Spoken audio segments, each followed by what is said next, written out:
Hello, my name is Kara Nutt, and I'm doing a presentation on diversity for a college class.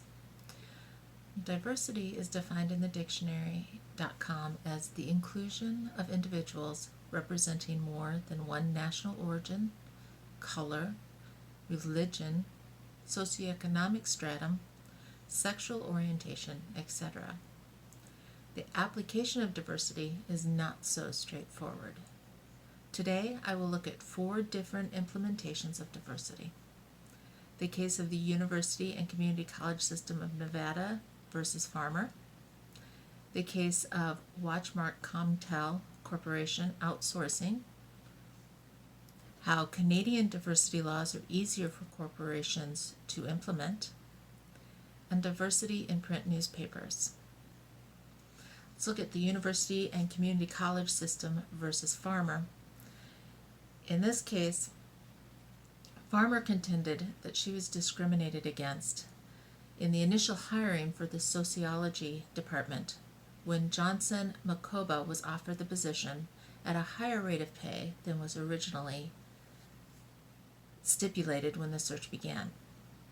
She bases this claim on the belief that she was the better qualified candidate and therefore should have been the one hired initially.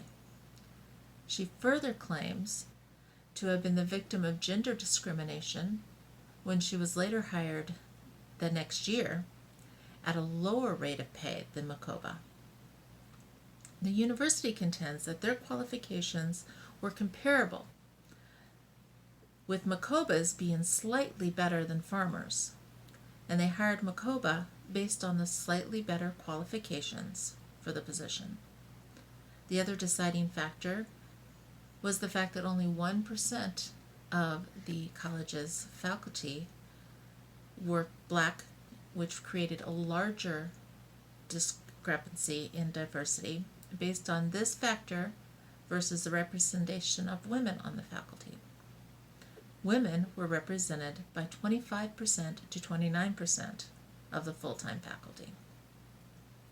Therefore, the university was correct in hiring Makoba to increase the diversity that was lacking on the faculty staff. As to the wage disparity, the university claims that it was market factors, not gender, that caused the deciding factor in the salaries offered. They point out that there is a lack of black representation in the field as a whole, thereby increasing the value of Makoba. They also stated that in the chemistry department, female chemists are rare, and the female chemists are hired on at a higher rate of pay than their male counterparts due to market force. There is potential for bidding wars among universities wishing to increase their diversity when there is a shortage of diverse candidates in the field to choose from. The state of Nevada's Supreme Court was correct in overturning the judgment of the lower court. There was no discrimination against Farmer in the points of law applied to the facts of the case. That Farmer feels discriminated against is her perception and is not rooted in the reality of the situation. There was no malicious desire to discriminate against Farmer, and all decisions were based on the desire to increase diversity on their faculty. The second case we're going to look at is Watchmark Comtel Corporation. Diversity in the workplace can take on many forms. Some would say that by outsourcing to India, the Watchmark Corporation was diversifying their employee base.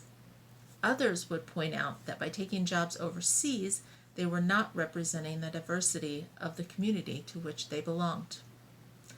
From a teleological approach, the outsourcing was a smart business move in a very competitive industry. The labor in India was considerably cheaper and was therefore good for the company's bottom line. The result was creating a desirable company that was later acquired by IBM. However, from the denotological perspective, the outsourcing of 60 jobs while requiring the displaced employees to train their replacements is morally reprehensible. Making their severance pay and benefits contingent upon them staying to train their replacements just adds insult to injury. The decision was not based on a desire to diversify their workforce, but was strictly a financial decision.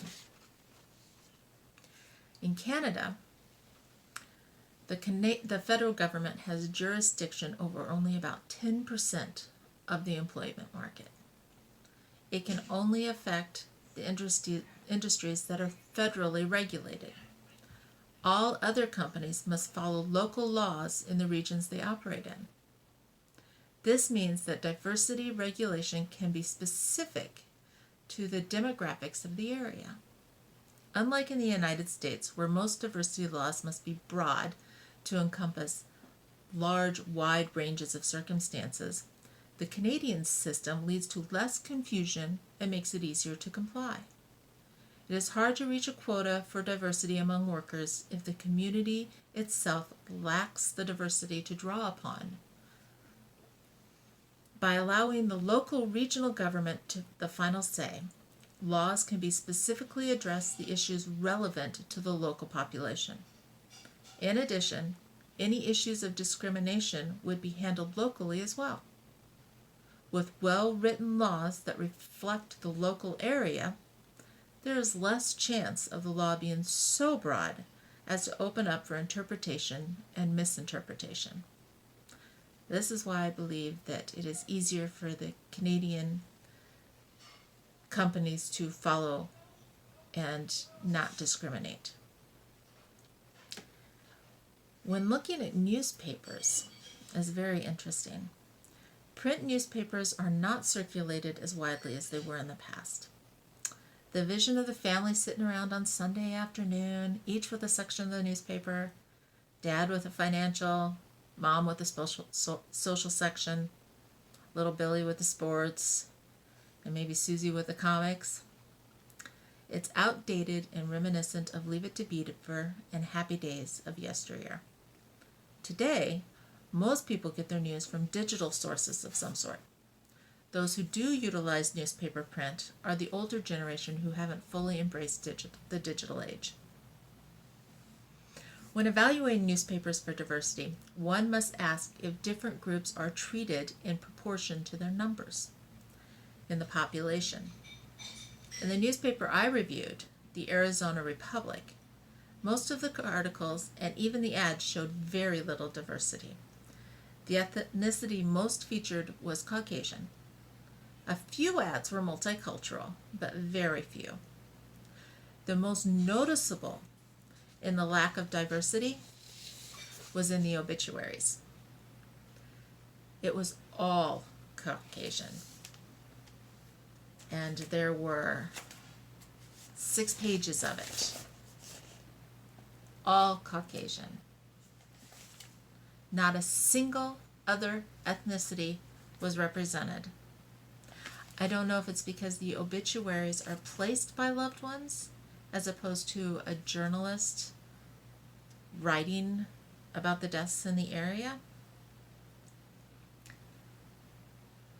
And it's not something that's done in other cultures. I don't know. But what I do know is that it was glaring in its lack of diversity. Secondly, one must ask if the groups are treated equally in tone when they are addressed. I didn't see any difference in tone when an article about a different ethnicity would crop up. I read positive and negative articles about all ethnicities equally. For example, there was an article about autism. A young man was diagnosed as an adult, and his child was also diagnosed, showing symptoms. Needed more testing. He was too young for it to be definitive, but the main subject was a Hispanic descent male. Get that based on his name and the picture that they chose to use. However, it wasn't stated in the article, and the article was neutral in tone with regards to ethnicity. Finally, What audience is the target of the print newspaper? I think the Arizona Republic targets an older generation of people. The younger generation does not really read the newspaper, preferring to get their news via digital devices. This may also be a contributing factor in the single race obituaries. The memorial pages on social media would serve as the obituaries for the younger generation versus the paper of the obituary in the newspaper. And this may be a contributing factor as to why there is a lack of diversity in the obituaries. So there's 4 different aspects of diversity. By no means covers even 0.5% of the way diversity and how we handle diversity affects our lives. Thank you for listening.